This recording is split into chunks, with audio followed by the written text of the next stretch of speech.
here's a picture of my first tattoo, and then in retrospect, maybe getting my first tattoo in a tattoo shop that was located between a sketchy laundromat and an even sketchier liquor store wasn't the greatest idea I've ever had. But, I mean, to give you a bit of context behind the story, you know, it was Friday the 13th. I just turned 18, and I had just got paid. And I was being peer pressured by the one person I am not allowed to say no to. That's right, you guessed it, my mom. And not many people could say, you know, their mom peer pressured them to get a tattoo, but my story is not unique. I'm not the first person with a first tattoo story, and that's because tattoos are literally everywhere. I happen to be very familiar with tattoos, seeing that as every adult in my family has at least 2 or more tattoos, including myself, and I plan on getting another one. But I feel like the topic of tattoos is so relevant to our generation, especially because according to Pew Research Center, 36% of people ages 18 to 25 have a tattoo. Okay, so basically that means, you know, I bet every single one of you in here either has a tattoo or knows someone that has a tattoo. So today I'd like to highlight for you the role that tattoos play in our society today. So I'll do that by talking about how tattoos are prevalent in our mainstream culture, how they're present in the workplace, and how tattoos have given birth to the tattoo removal market. Okay. The first reason, my first point I'd like to talk about is how tattoos have become commonplace in mainstream culture. Okay. The first reason I think this has happened is because social media and like celebrities, they've really influenced the trends in tattoos. So according to Melody Nori, writer of an academic journal, The Power of Influence, she says, the influence from celebrities because of their saturation in mainstream media has made revolutionary impacts on fashion, beauty, lifestyle habits of the general public. So I'd like to point out what she said about fashion and beauty. So tattoos have been considered to be, you know, fashionable, you know, the new trend. And many people who get tattoos are most likely considered more attractive. That's why I'm getting them. Hopefully I have a chance. And I think that because celebrities have this platform of social media that they can, like, you know, reach out to more people. So an example of that would be, I know everyone knows like SoundCloud rappers, you know, face tattoos are, you know, on the rise, on the trend. And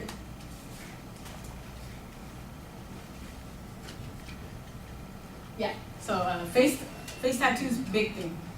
And they're a big thing in these upcoming rappers because they, you know, they're trying to make it big. They're emulating like established rappers such as like Post Malone or like Lil Wayne.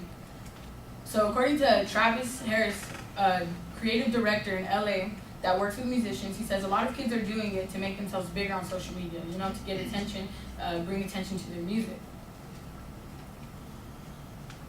Another reason why tattoos have become so mainstream in our pop culture is because they're no longer taboo and now they're considered artistic self-expression. Liv Hall, writer from the journal, says, my parents think tattoos are trashy. They especially hate mine. But if you ask my generation, a tattoo is a work of art, an expression of individuals.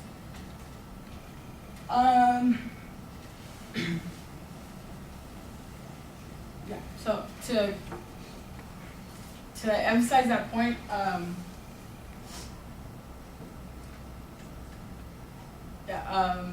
gonna move on to the next one. So what happens to us tattooed millennials, like when we're done with school and we're ready to tackle the workforce? This brings me to my second point. Tattoos affect whether or not people can get employed. Specifically, visible tattoos can have detrimental effects on one's job opportunities. You know, depending on the career you choose, you can face hiring discrimination, and employers are in their legal right to turn you away if you have a tattoo. So to quote Work It Daily, there are no current laws that prohibit discrimination against people with tattoos, body piercings, etc. And this hiring discrimination is because of the stigmas surrounding tattoos. The Collegiate Times says, in the US, tattoos are often seen as rebellious, irresponsible, and unprofessional. But to reference back to my first point, because of tattoos being more embraced, in recent years tattoos might at the same time not affect people's chances. Our society has embraced it slowly but surely, so is the workforce. Michael T. French of the University of Miami and colleagues surveyed more than 2,000 people in the US and found that those with tattoos were no less likely to be employed. So I'm not telling you guys to go out and run and go get a face tattoo, because there's still discrimination in this in the workplace. But I feel like having a tattoo is being more accepted, and will become not seen as such a bad thing.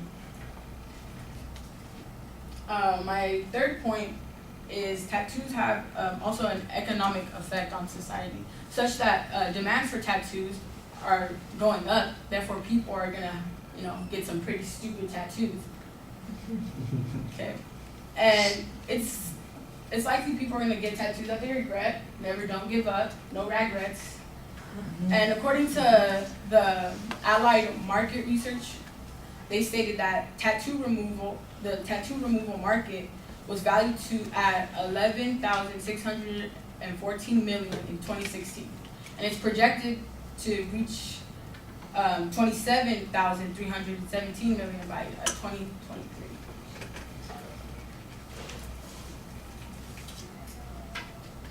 So, in conclusion, the roles that tattoos play in society affect our mainstream culture, our job opportunities, and the growth of new markets. Thank you.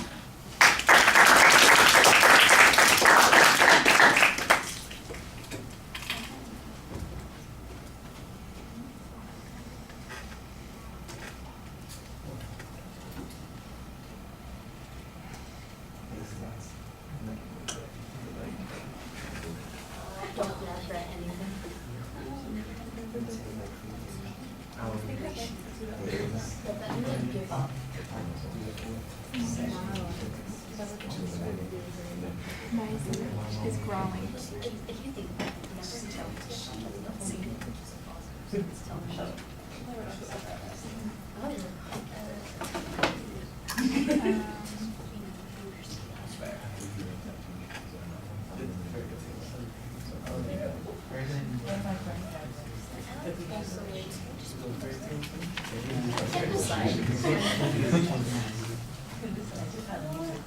Gerardo, what did you think?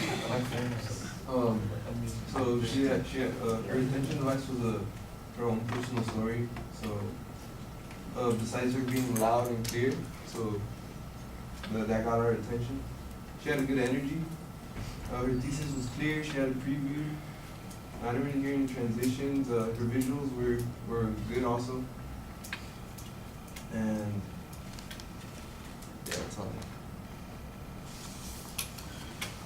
All right. Well, I think the best thing about the speech is the opening. I think I like your personal story. It gets our attention. It pulls us in. You've got a nice statement justifying why you're talking about this. You've got some statistical information that you introduced there.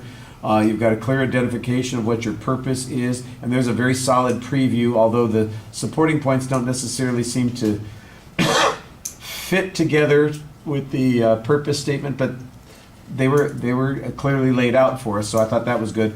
The other thing that I thought was really strong about the speech was the research in the presentation. You've got a lot of citations, a lot of information, statistical information sometimes, pieces of testimony, historical data that I thought worked very effectively at building content in the speech. There were a couple of places, where are you? I know you're, oh, there you're right in front of me.